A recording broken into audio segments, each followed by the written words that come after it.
Hi, I'm Leah Quijano, and I'm currently second year design student in Goldsmiths, and I have lived in the Philippines, Thailand, Malaysia, um, Utah, California, uh, Indonesia, and Singapore, and now I'm in London.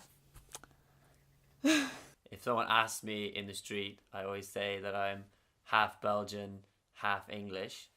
But then if I was to break it down logically, I was born in Belgium. I've lived the first 12 years of my life in America. I then lived the other 12 years in Belgium, and then I've only just moved back to the UK.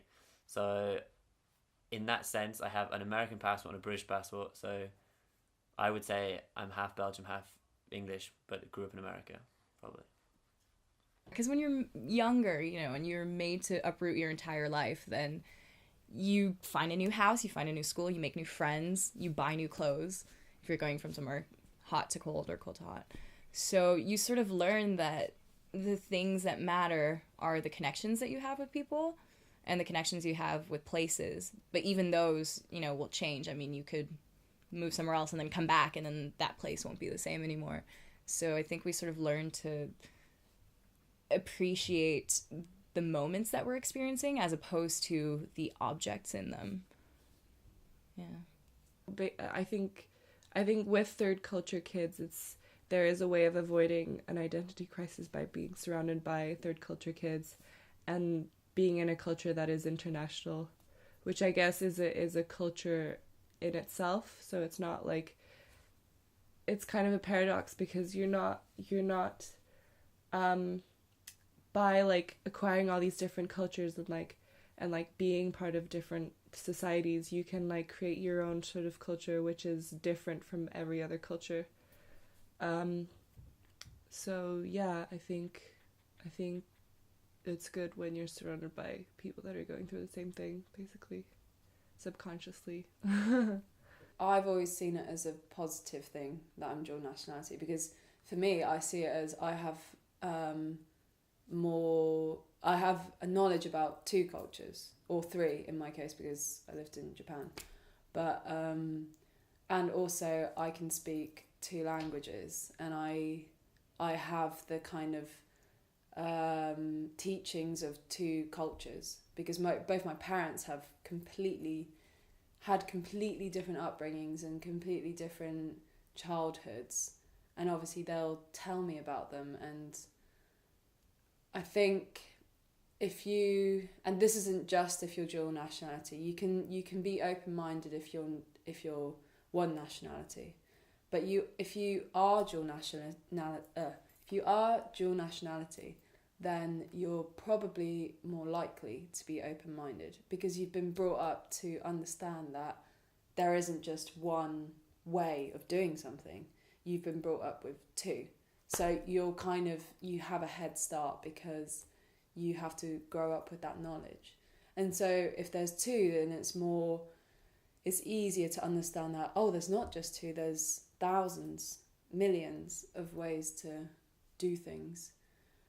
Like living in different countries when you're so young. Well, at least for me, I stopped kind of growing attachments to anything. Like, I said a lot about objects, but even like with people that I know, like, unless I'm like really, really close to them, I'm just gonna know their surface because I know I'm not gonna see them again. So I just like kind of like, hi, bye. Like, I'm not gonna like grow a lot of attachments to them. Um, yeah, so I think it just does it to. I don't know if it's negative or like positive, but it's definitely like done something to me. Yeah.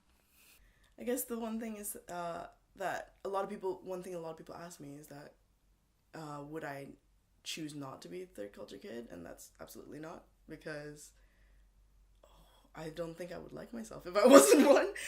It has taught me a lot of, I guess, who I am and like I behave, and it's things like adaptability that I appreciate, and that I guess it's a skill that I have, and it's the things of being able to just connect easily and just to be flexible with anything I do, whether it just be moving or just meeting someone new, getting to know somebody, or just little things, I guess, that just kind of all add up. And it's just something that I would never want to miss out. And I hope that if I have children, like my children will be able to be third culture kids as well, because it teaches somebody a lot, and it's an experience that you'll never be able to explain fully, but it's definitely something that I would fight to have always.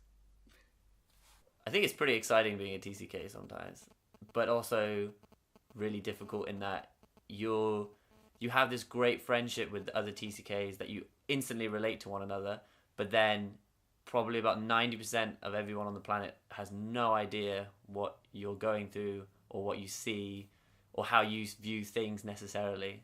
So I think in that respect it's quite exciting, but then difficult at the same time, in a way. I feel like a quote that my dad said that I love is that he said, "I know who I am wherever I am." So I think that's sort of the motto of the TCK, that you don't necessarily feel like you belong in one home, in one country or another country, but you know who you are because you're constantly comparing yourself to people from this culture or that culture. So you're very aware of sort of who you are, what's important to you, and your home is, you know, with you and with the people that you love, and you carry that wherever you are, basically. So